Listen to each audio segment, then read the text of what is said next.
MLC voting సంబంధించిన counting అనేది start అవుతుంది. ఉదయం ఇప్పుడు 8 గంటలకు కావస్తుంది కాబట్టి ఇప్పుడు ఆల్రెడీ కౌంటింగ్ ప్రక్రియ స్టార్ట్ అయింది. ఓట్లను అక్కడ ఎన్నికల సిబ్బంది కట్టలు కడుతున్నారు. సో కొద్దిసేపట్లో ఒక కౌంటింగ్ ప్రక్రియ కొనసాగబోతుంది. మధ్యాహ్నం నుంచి తొలి ప్రాధాన్యత ఓట్లు లెక్కిస్తారు. మరి ఫైనల్ రిజల్ట్స్ అనేవి ఇవాళ అర్ధరాత్రి కానీ రేపు మార్నింగ్ కల్లా తెలిసే అవకాశం ఉంది.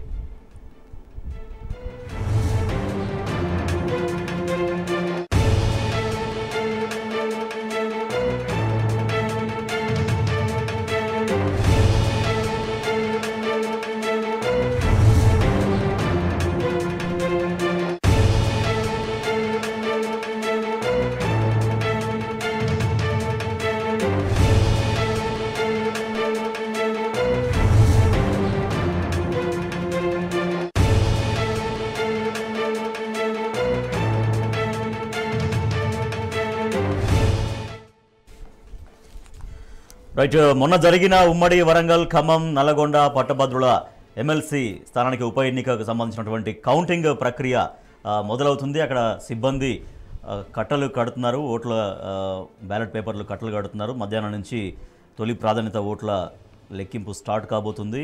రేపు మార్నింగ్ కల్లా లేదంటే అర్ధరాత్రి కల్లా తుది ఫలితం వచ్చే అవకాశం ఉంది. మా ప్రతినిధి రాము మనకు మరింత సమాచారం అందిస్తారు. రాము. రాజేష్, అభ్యర్థుల సమక్షంలో, కౌంటింగ్ ఏజెంట్ల సమక్షంలో ఇప్పుడే స్ట్రాంగ్ రూమ్ ఓపెన్ చేయడం జరిగింది. స్ట్రాంగ్ రూమ్ లో భద్రపరిచినటువంటి బ్యాలెట్ బాక్సులు అన్నింటినీ కూడా కౌంటింగ్ హాల్ తరలిస్తా ఉన్నారు. మొత్తం 4 హాల్ ఏర్పాటు చేశారు. 96 టేబుల్లని అక్కడ ఏర్పాటు చేయడం జరిగింది.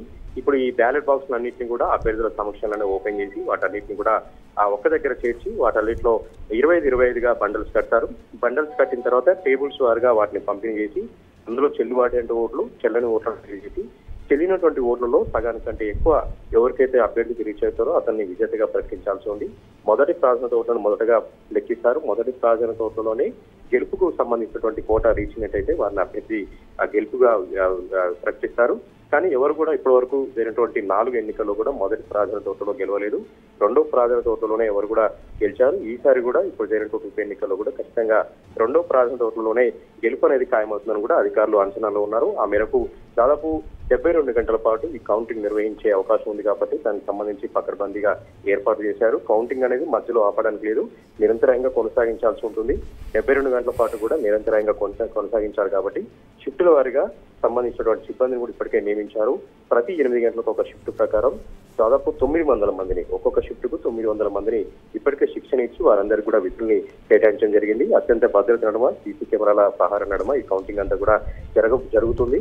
ఎందుకంటే అత్యంత క్లిష్టంగా ఉంటుంది కాబట్టి ఎక్కడ ఎలాంటి తప్పులు దొరకకుండా, పొరపాట్లు జరగకుండా చాలా పకడ్బందీగా నిర్వహించాల్సి ఉంటుంది. ఈవీఎంలకు సంబంధించినటువంటి అయితే వెంటనే అయిపోయేది, కానీ బ్యాలెట్ బాక్సుల ద్వారా ప్రాధాన్యత క్రమంలో ఓటు వేశారు కాబట్టి ప్రాధాన్యత క్రమంలోనే ఈ కౌంటింగ్ అంతా కూడా జరపవలసి ఉంటుంది. కాబట్టి ఎక్కడ ఎలాంటి పొరపాట్లు లేకుండా కౌంటింగ్ నిర్వహించవలసి ఉంటుంది.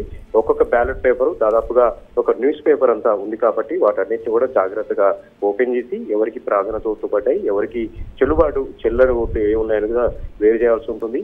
ఇక ఈ ఎన్నికల్లో మొత్తం 3,36,000 ఓట్లు పోలయ్యాయి. 52 మంది అభ్యర్థులు బరిలో ఉన్నారు. మొత్తంగా కౌంటింగ్ ప్రక్రియ అనేది ప్రస్తుతం ప్రారంభమైంది. రాజేష్.